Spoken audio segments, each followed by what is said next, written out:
What's up, guys? My name is EJ, and welcome to our new season of Footy Fantasy Podcast. This is our second episode this week, so we've been doing a lot of back-to-back episodes to welcome you guys properly to the season.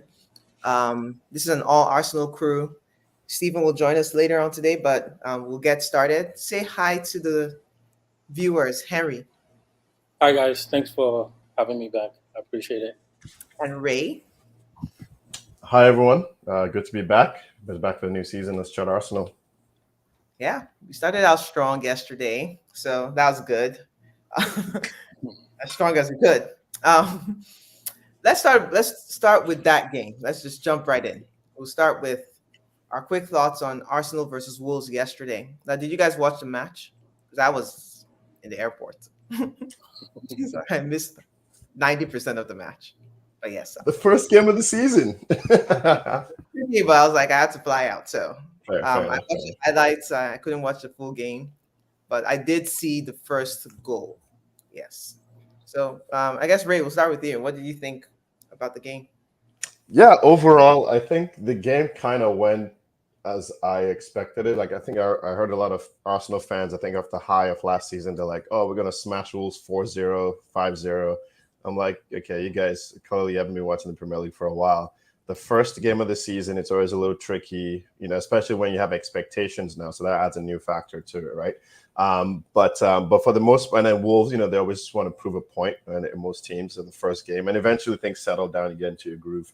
And so, yeah, I think it went pretty well. I think for the most part, most of the things that I saw that we still need to improve last season are still kind of there, where for the most part, we dominated the game, especially that first half at least. But we didn't really create clear-cut chances. Some of that's like a little bit of rustiness, but again, you saw some good patterns that that the team could build off. And again, ultimately, what it came down to is moments of magic. Kai Havertz, Bukayo Saka. I think that's that extra is what made the difference. So you can tell we're not quite where we need to be, but having those players that could step up at the right moment, and for example, that cross from Bukayo to Havertz, just like boom, that's a goal right there. It settled the nerves because again, once you get that first goal in, it also settled the crowd. I noticed again from the TV, it seemed like the crowd were a little anxious again because maybe they thought we'd be scoring 4 goals by minute 5 or something. But once we scored that first, we settled a little bit. Second half, we kind of got a little tired. The Wolves got into it. They disrupted us a little, but generally, I knew we had like 3-4 gears left if we needed to. I'm glad we didn't have to get to a 1-1 where we got the second goal, and then Bukayo Saka with that finish and just like, look, I'm here, let's go. So I think it was relatively routine, but again, no disrespect to Wolves. It's just the Prem is just like a tough league. So for Prem level and for where we are, where we could be, I think it was a good, and the clean sheet too, some good saves from Davis Raya. So clean sheet, 2-0. We move to the next game. That's it. It's a marathon. All right. Before I go to you, Henry, great points, Ray. Let's take some comments because I harassing me in the comments. Okay. He said, when I grow up, I want to be like EJ, always catching flights. Sure. Like anyway, I don't know. He's not traveling that much lately. Welcome back to the champions in waiting. Sure. And then Saka put on a masterclass.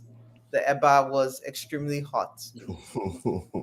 Like he's complimenting him, and then it's backhanded compliments. Yeah. Anyway, but yes, I agree with all your points. I did want to say this little comment real quick. Arsenal put out like a little video. I know you guys follow Arsenal on social media, and they're all talking about who would score the first goal. And it was a combination of a lot of people said Havertz, but a few of them said Saka. And, I think it was, if you did the math, it was probably like 60% Havertz, 30% Saka, and maybe like 10% Odegaard. And I think Rice said himself. No, Rice, I can't remember what Rice said. But, so I think it was interesting seeing that distribution and then it come into play on the game day. All right, Henry, what are your thoughts? So I didn't watch the first half. I caught the second half because I had my follow-up appointment with my dentist. But it was a nice game. The second half was interesting. I went back. I saw the highlights from the first half. I think the first half we were in control significantly for like significant periods. I think the first goal, I think it was around the 25th minute or 27th minute thereabout.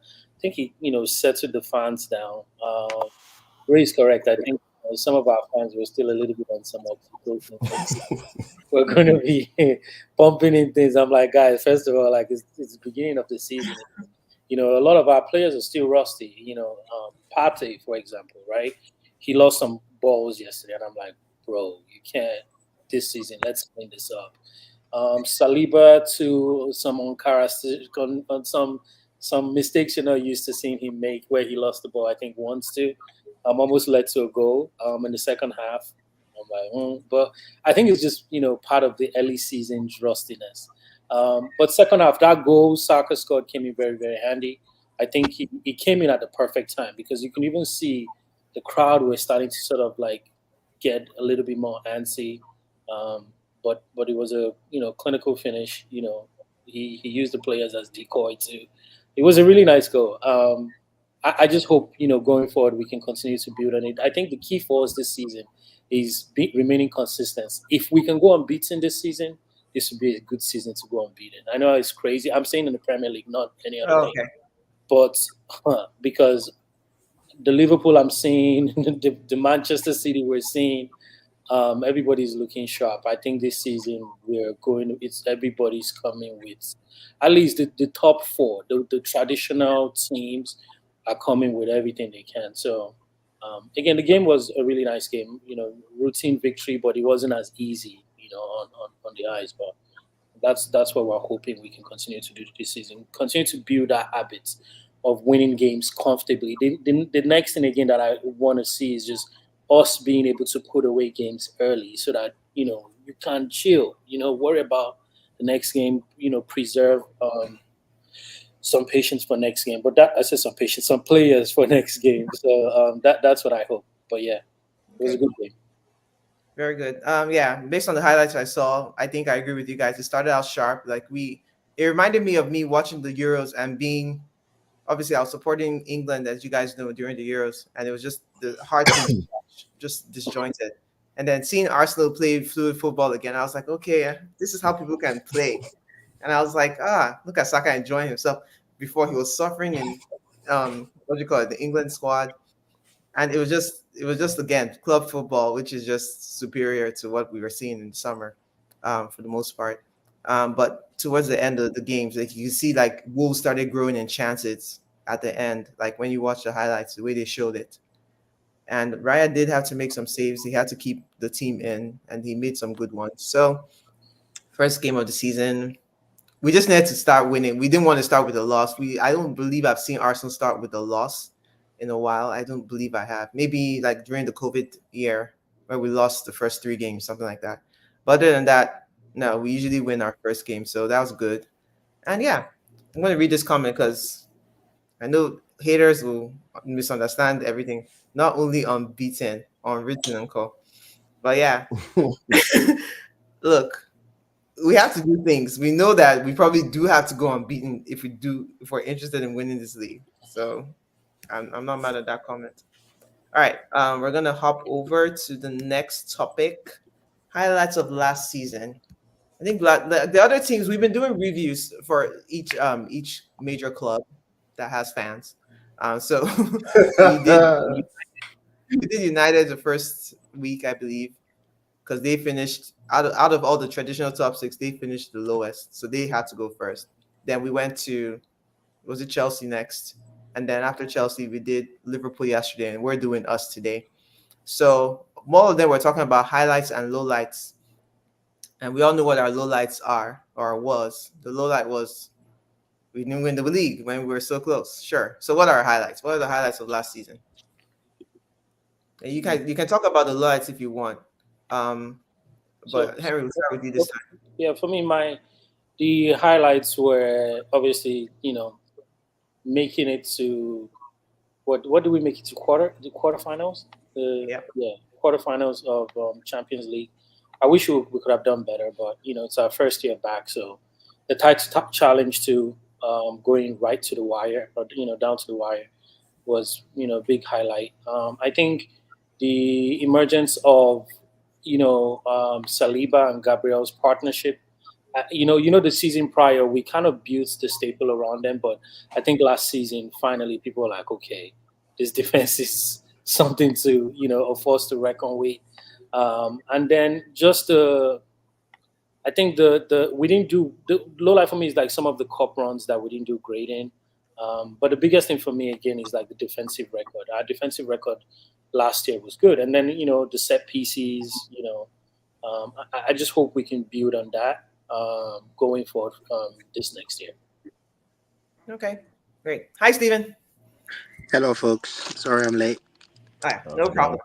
We're gonna catch you up, but let Ray tell us about his highlights of this last season, Arsenal season last year. Yeah. Oh man, so many of them. I think okay, I'll start sort of chronological. For me, the beginning highlight where I started to see that Arteta was trying to cook something was that Brighton game. It was probably like October. We only beat them 2-0, but we literally could have scored 10 goals in that game. Like I remember, Brighton was this team that played offensive football. We were like, okay, we'll beat them, but they'll give us a game. But we absolutely played them off the park. Only scored 2, but then that was just like an omen of wars to come. And then a couple of games later, we smacked Crystal Palace, who was at West Ham 5-6, maybe within a month and a half. So that was sort of the beginning of like, okay, I now I'm starting to see like Arteta's really cooking something here. So again, generally over the season, I would say some of those high-scoring games are the highlights. The Champions League, of course, being back in the Champions League. Another highlight for me was probably when Chelsea 5-0, just like quick, just like light work, but again, it wasn't just about the fact that it was Chelsea, the fact that we beat this team, we put a foot in their throat, and we did not stop. Like, again, that's something we haven't seen with Arsenal. Even when we play well, it's like we play and let them come back in, and then we add another gear. This time around, we just went full throttle, no chance, keep it moving. Again, to your point, Henry, where you like beat teams and let's move to the next thing, right?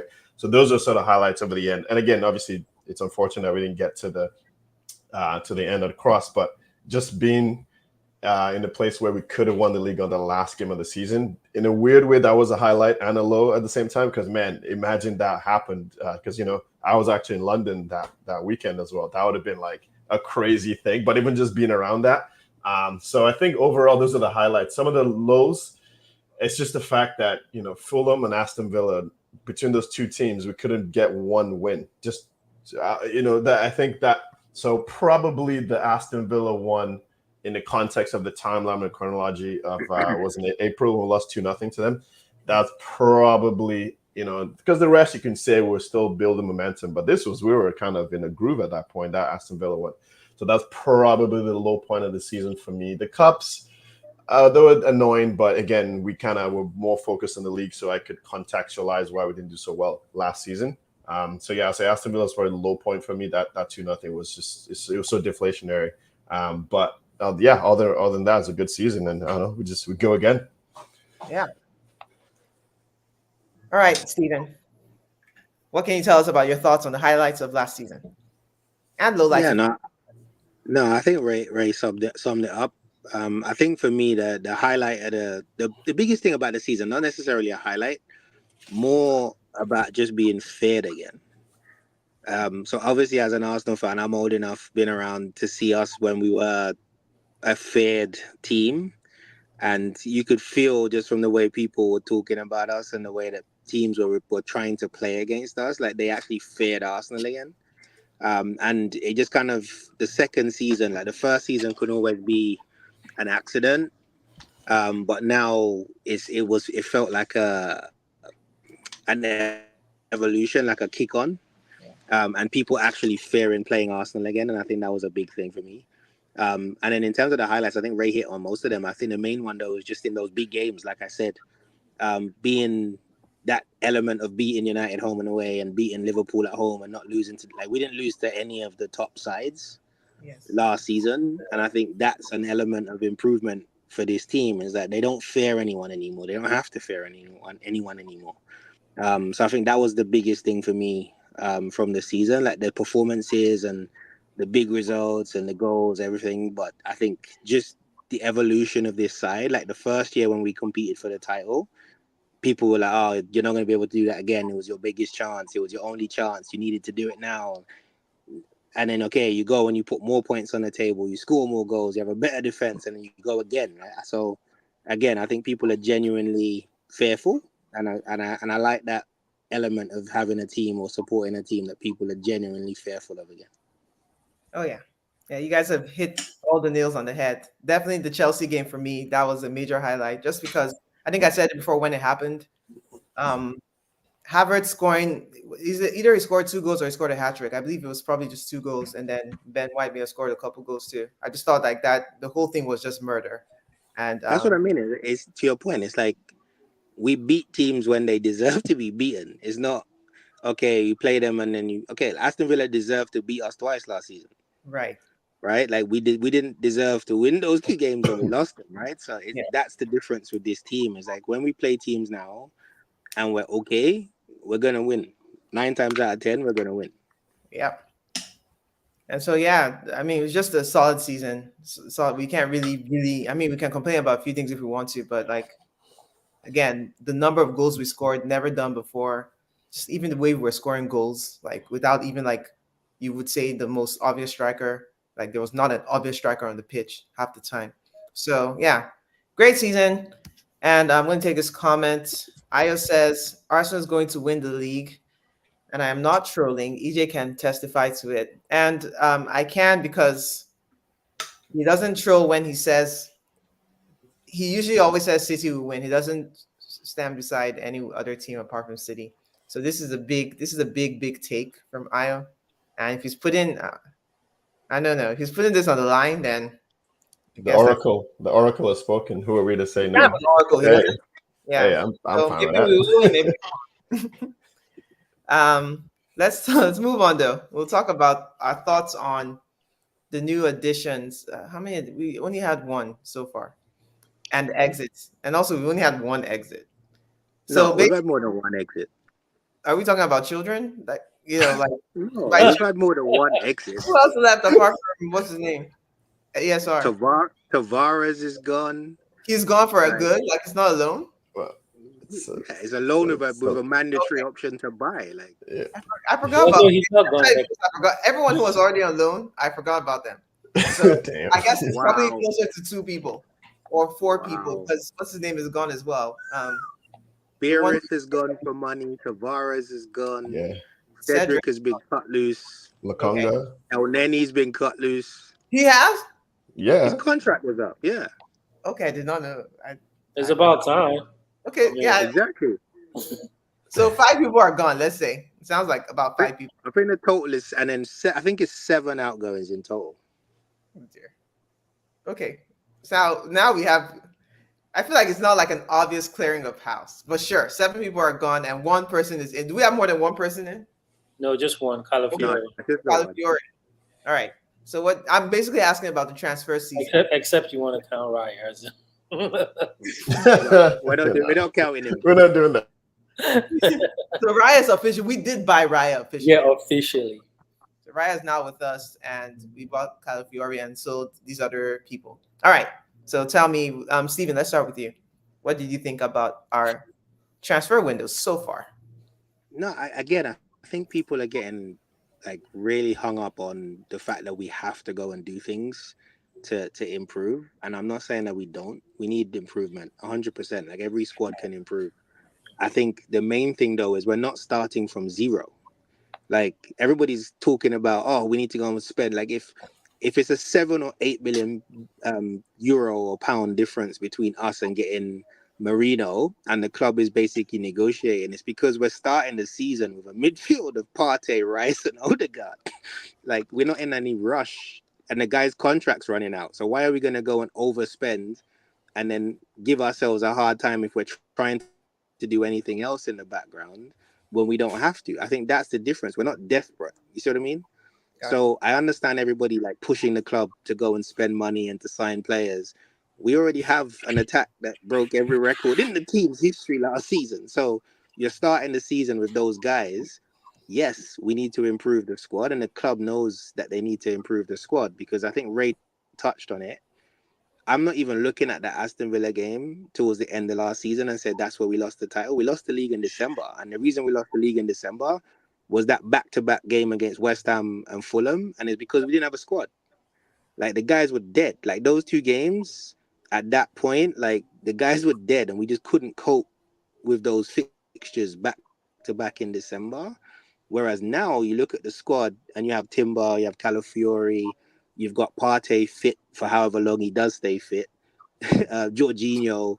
You've got a squad of players there now, and even people like Jesus. Jesus wasn't around in December, right? Yeah. So I just think the squad overall is better.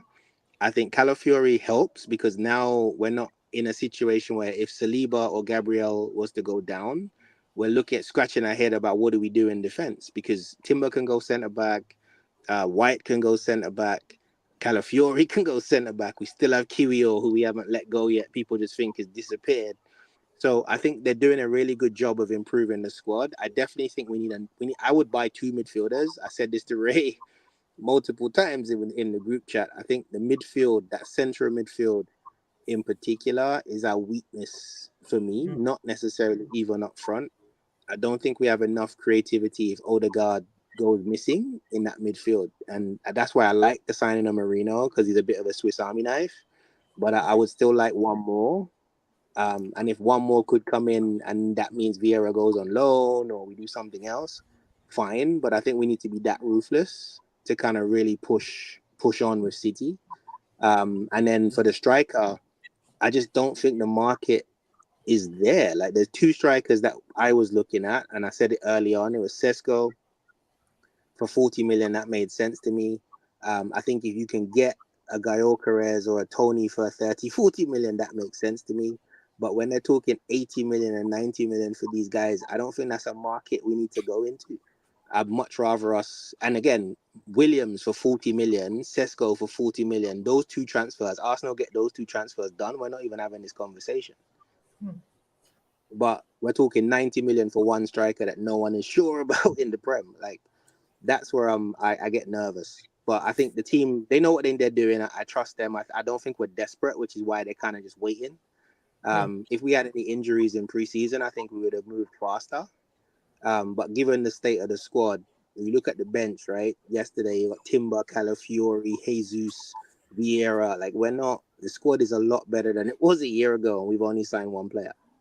Wow. Oh yeah. Good points. Then before I jump to you, Henry, is Calafiori, is he like a hybrid guy now? Is he center back and left back? Is that what it is? So we really do have 5 left backs because Tomiyasu is still there. But Tomiyasu can also play along the back line. He can play right back. They all can play. I think they all can play centre back and full back. I think that's what he was going for. Yeah.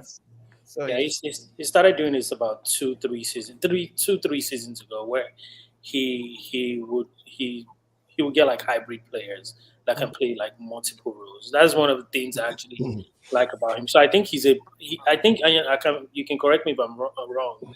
I think he's naturally a left, but he can play the center back position too. Okay.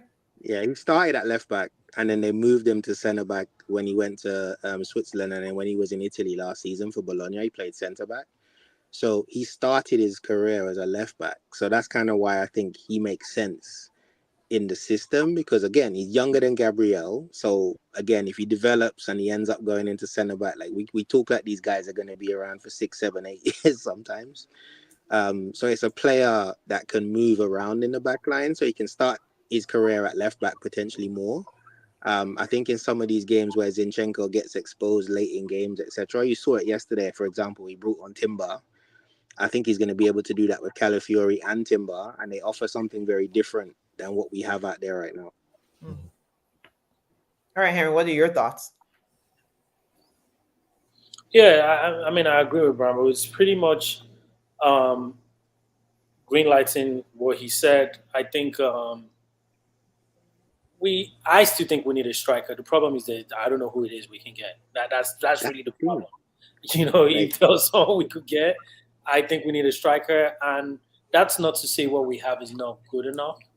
But for me, it's in terms of being more clinical and being more decisive, right? Because last season there were some goals. Even yesterday's game, there were some there were certain things you're like, man, Havertz, I love you, but come on, bro. Like, you know, um, so to me, that's still the biggest thing.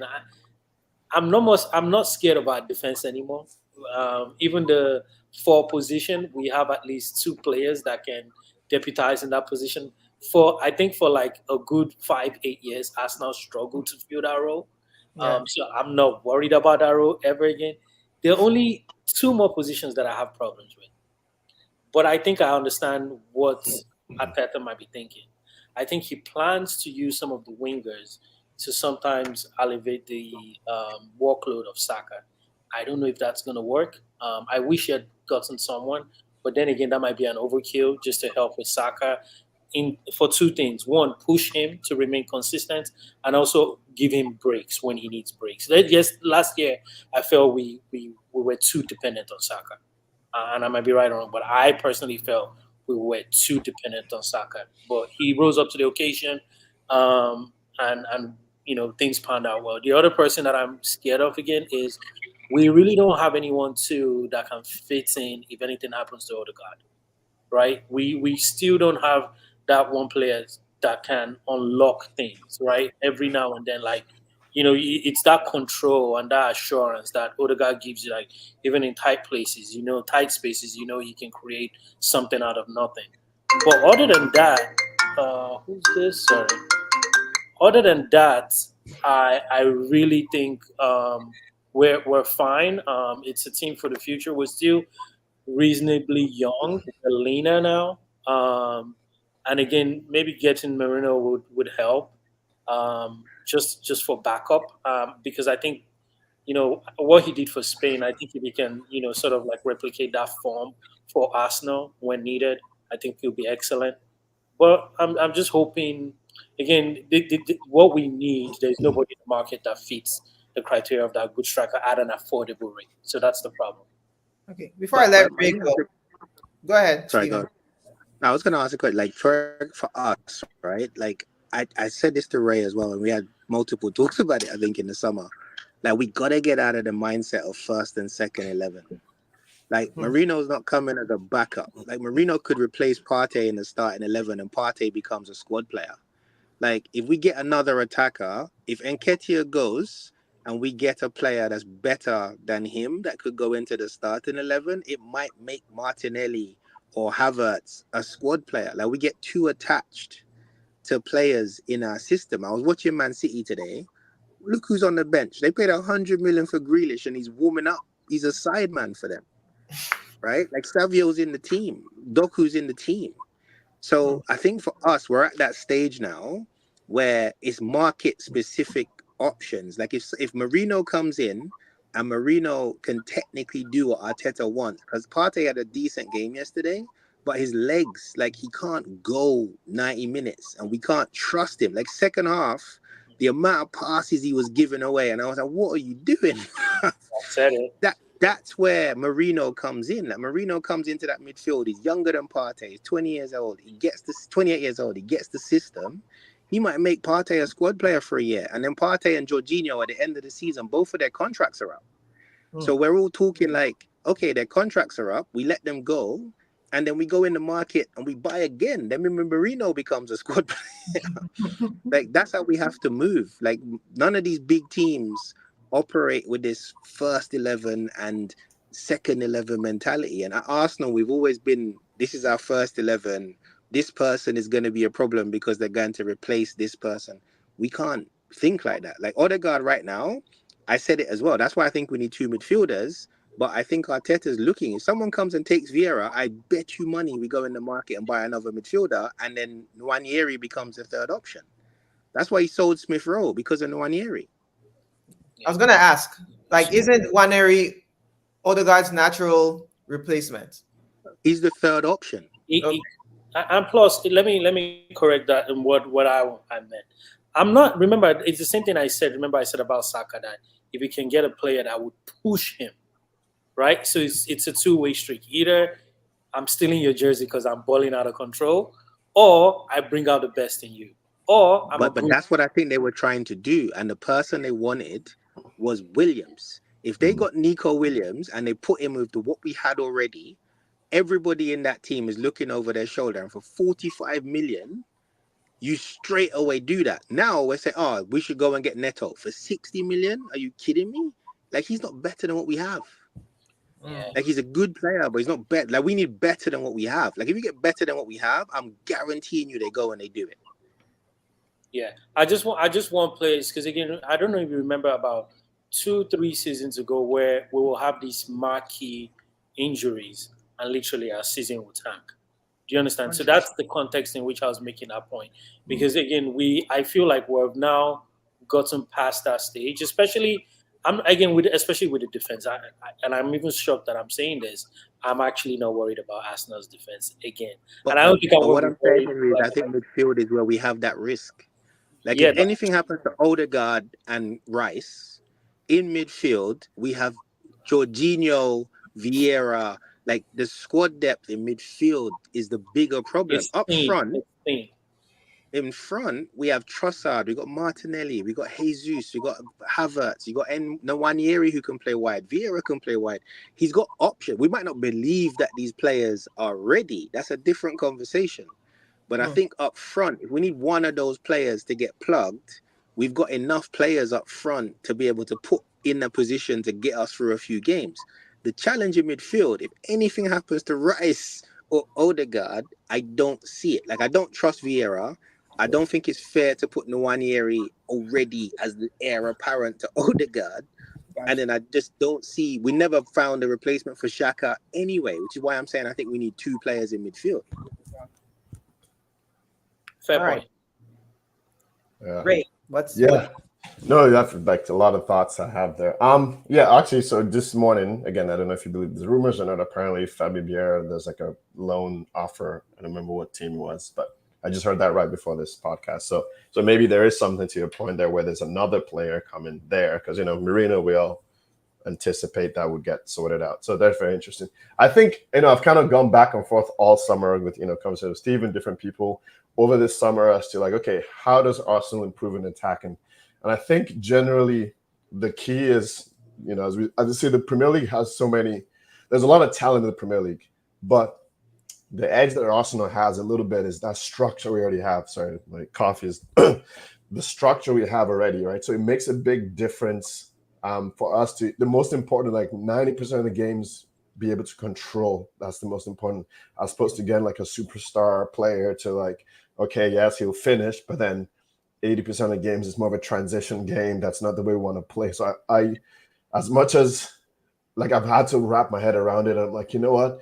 Trusting the team, trusting the Arteta and his coaching staff to find the right player to fit the structure, which is like control the game first, because that's the edge we have. Anyone can go spend on players and win a couple of games here and there, but the control, that's what gives us that ability to dominate and then create those opportunities. And I know it sounds like I'm sounding philosophical, but honestly, that's how I've had to process over this summer. But I think, I'm thinking that Nico Williams would have been perfect, where he's like exactly that. He's a younger player. He's hungry. That's why all these big names, like Gyökeres I like as well, but man, the amount of money they're asking, you're like, is that really worth the... Oh, go ahead. Yeah, but I think we might still do the Gyökeres deal. Probably like a 60 mil, probably. I can see. I think we still do that deal. I think, but we're depending on Nketiah. People forget we still have Nelson. We still have Nketiah. We still have Tierney. We still have Ramsdale. Like, all these guys are still sitting there picking up wages. They're on the books. This is Arsenal, not Manchester City or Chelsea. We're not going to collect players like Infinity Stones. So if these guys don't move, when we move an Nketiah, I still think we might go for the striker, because remember the point I'm making is upgrades, right?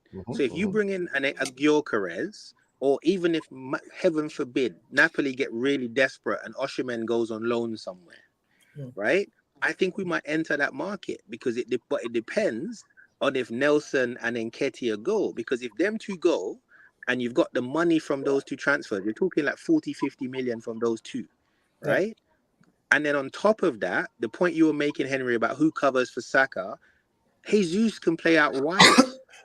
Trossard can play on the right. So if you get a centre forward now, Osimhen or Gyökeres, they're competing with Havertz You've got Jesus as a third option, and you can also use him to cover Saka. Respectfully, I don't want Osimhen, but No. I'm using that as an example. I'm just saying there's a way at the end of the market, because these guys, Osimhen is gonna go somewhere, and he's not gonna go there for 100 million because they're not getting that money. If they were gonna get that money, they'd have got it already, and they're getting more and more desperate because he's virtually on strike right now. Oh, gosh. So even PSG won't go for him. That's crazy. No, because no one, because PSG might, because they just lost Ramos. Like Ramos broke his ankle or something on the weekend. Oh shoot. Oh, So PSG might. But they're going They for might. Lookman. But they're going for Lookman. I do like Gyökeres though. I mean, again, I know it's from my YouTube view, but honestly, like, I like the fact that he's very fearless. He kind of reminds me of a taller Jesus in a sense, and he's For playing with 60 no mil. fear. Exactly, and not knock on wood, he looks like he hasn't had a knee injury before, so he's just absolutely fearless in the way he plays and attacks the ball. He creates opportunities for his teammates as well. So if it was going to come down to one player and I could choose with the right numbers, Gyökeres. I like the look of this kid. Yes, and then and he'll fit in. He's willing to prove himself, and I think that's a good trajectory as we're building up with the team, right? I like Gyökeres a lot. So yeah, let me just throw that in there. Okay, you guys have made very good, solid points. I don't think I have anything to add. I don't usually really care about transfer until I see people coming into the team, come and play. I don't really follow it as closely as probably other people do. I do realize that we'll probably lose Nketiah. You guys know that he's my secret favorite. I think I agree that it's time for him to go. I hope, even for his own sake. Your firstborn. Yeah. Respectfully, it's time. Yeah. So I don't know why the deal fell through with Olympiacos. Is it whichever? Marseille. Yeah, Marseille. You gotta pay up, man. What kind of nonsense was that? 15 mil, 17 mil? I thought it was 25 mil they offered, but maybe it was when you euros. Yeah. No, pay up. So yeah, we'll see. We'll see what else happens. All right. So we're gonna jump to our final topic. Oh, we're doing good on time. Wow. Expectations for this season. All right. So what do you guys think? All the other clubs were talking about who's going to finish first, and they were like, Manchester United was like, I don't think we'll finish out of the top 4. No, I don't think we'll finish top 4. They're crying in their own podcast. I was like, that's y'all's business. So what do we think about our team? What do you think we will finish? Who's going first? Challenge for the league again and win a trophy. The what? Challenge for the league again, like properly challenge again and win a trophy.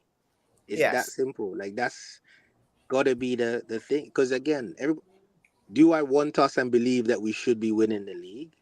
Yes, we should be a lot closer, but we're competing with a team that they've won 5 titles in 7 years. Like it's not normal. 6 or 7. So when people say you have to win, we don't have to win anything. You have no divine right to win anything. So for me, I definitely want us to take the cups more seriously, which is why I'm pushing on the squad. Because what happened to us last season was because we didn't have a good enough squad. Like when we got to December and the cups kicked in, etc. Like Rice was playing every week, Odegaard's playing every week. Like you can't compete for the Champions League and the cups with the squad the way it is, because there's certain players, 4 of them in particular, that we can't rest in, and we're trying to compete at the top end of a competition. So for me, it's just win a trophy. I don't care what the trophy is, because I just want to shut people up at this point. So win a trophy and compete for the league again. And when I say compete, it's like, okay, it's the last day, it's 2 points, 1 point, like however close it is.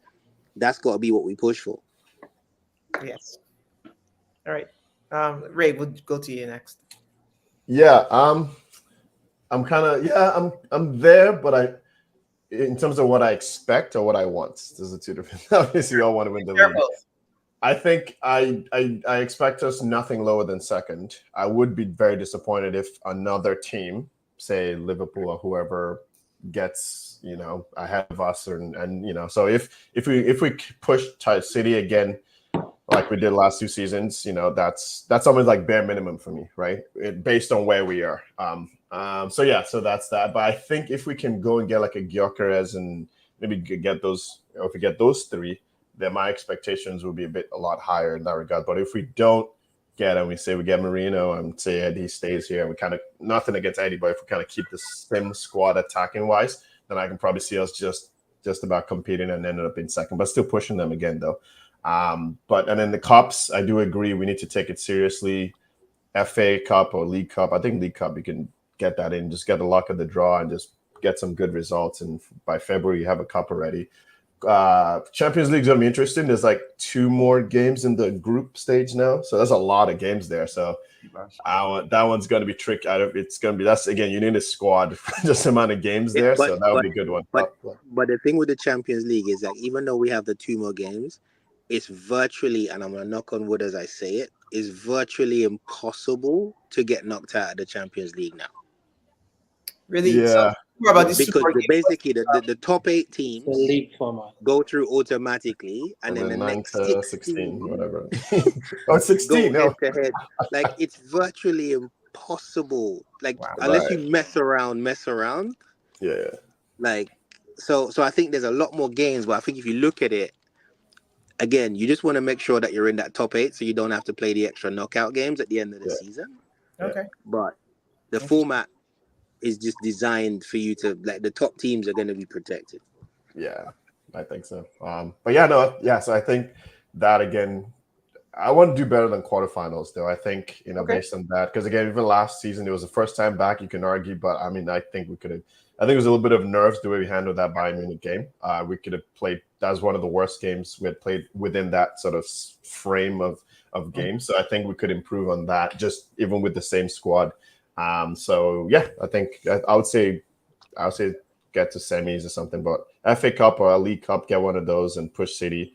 If we get Gyökeres and Marino and the midfielder, then I might stay a bit more with my chest about winning the league, but competing with City at the bare minimum. No one else needs to be. I won't be able to stand if another team, even if it's a stroke of luck to get right above us and competing for City, that I'll be a little frustrated on that there, because we've put all the tools, we're right in the right direction.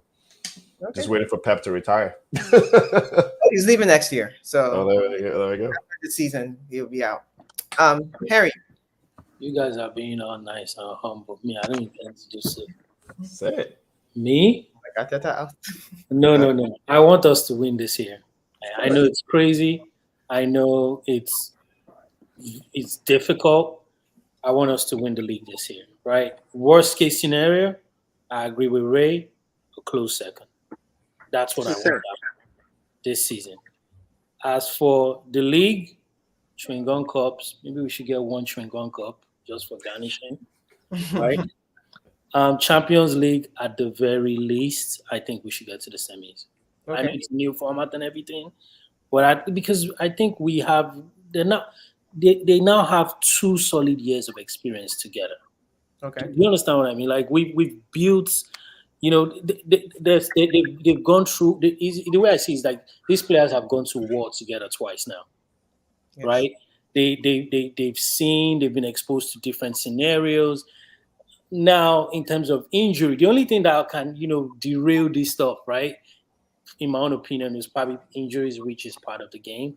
But if we're able to get some of these key players that we've all been talking about, the Marinos, the Gilbert, if we're able to get some of these players, I think we have the squad to do it, because we shouldn't go back to the days where they'll now start labeling us as liking second. Let's win it, let's go for it. And that's in all fairness, think about it. We've been close second for the past 2 years. What's the next phase for us? Of course. And I want us to win it while Pep is here, so that at least we have bragging rights. Because you know what's going to happen, guys. Brambo and EJ. Once he leaves and we win, they will troll us now. So if there's one time, and in all fairness, I think this year might be a good year to just kind of like derail City a little bit. I know it's difficult because they're just a well-oiled machine, but I just pray. Even if it's the league we win this year, right? I'm fine with that. Every other thing, but I want us to win either the league. I want us to win the league. Yeah.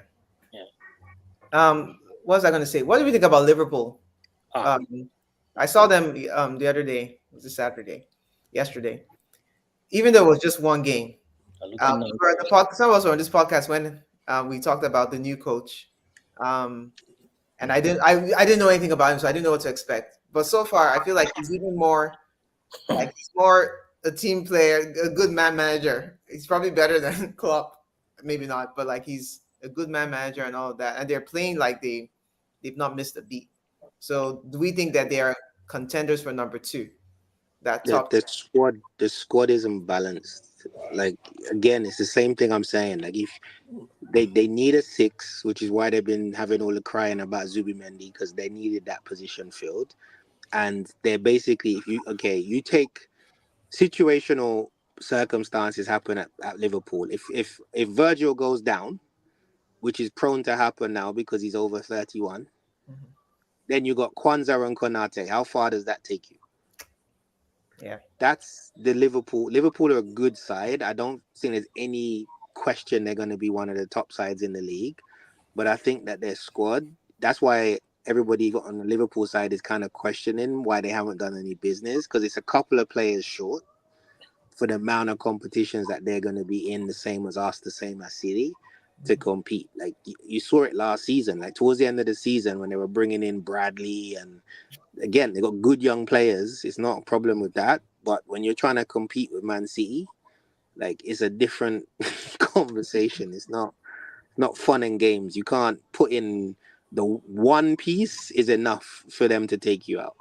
Yeah. So I think they're going to be a good side. I think the same way I think Spurs will be a good side, but they're too young in certain places and they don't have the depth.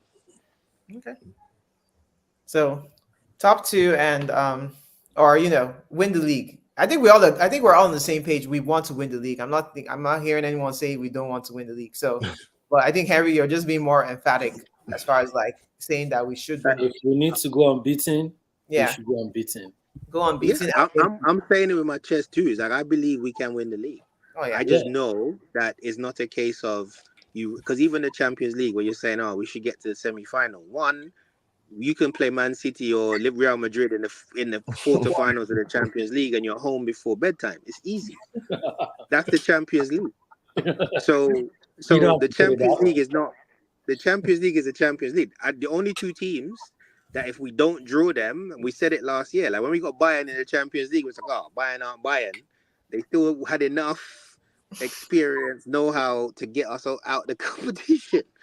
Right, it's the Champions League, so experience and know-how says a lot, right? So I think for me, Champions League, I just want us to be competitive. I want us to be in the knockouts, like semi-final, quarter-final. I want us to be in and around those big games to see how those guys respond to it. Because to your point, that was the first time Saka's done more for England in that level than he has for Arsenal. Yeah.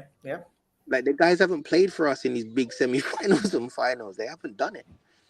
So I think the more experience. That's why I say we have to go and win a cup. I think domestic cup we shouldn't fare anyone in the league. In our domestic competition, the competition for us is Man City. So win a domestic cup, 100%. Put all eggs in, go and do that, and compete with them. Yeah. So how did we get out last year? We lost to West Ham in one, and we lost to Liverpool in the other. I can't remember which one. Basically. Yeah. Very And quite. both of them we rotated. Right.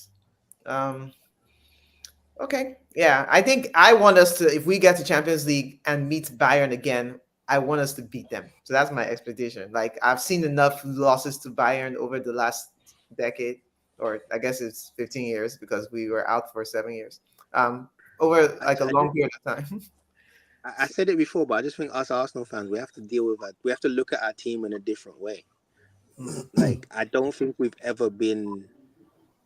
haven't gone into Champions League games with chest that we're going to beat people. Not at all. We've never done that. They're going to record this, Bravo. This is being recorded. Be careful. No, it's true.